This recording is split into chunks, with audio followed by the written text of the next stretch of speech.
Kampanja Komunalcova Golja daruje vašej bebi tirva cali september s potremovku občoho špitalju Verbas, Doma zdravlja Veljko Vlahovič i lokalnej samoupravi.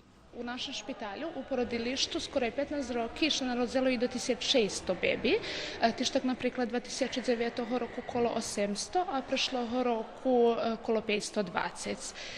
Kad spominamy statistiku, że teraz do naszego szpitalu przychodzi około 235 tysięcy pacjentów z 7 okolnych obsztinach, jasne, że jeszcze każdego roku wsze mniej bebi narodza.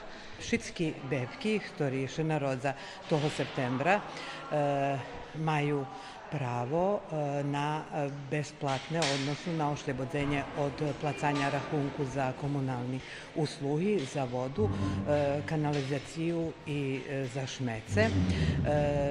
To možem povedati i simbolični sposob, že bi sme dali doprinošenje zväkšanju natalitetu. Maceri u porodzilišću treba že bi popunjeli voucher, a potim u oktobru, kad rahunok stigne na adresu gazdovstva, treba prinijest na šalter javnog komunalnog podprijemstva Komunaljec.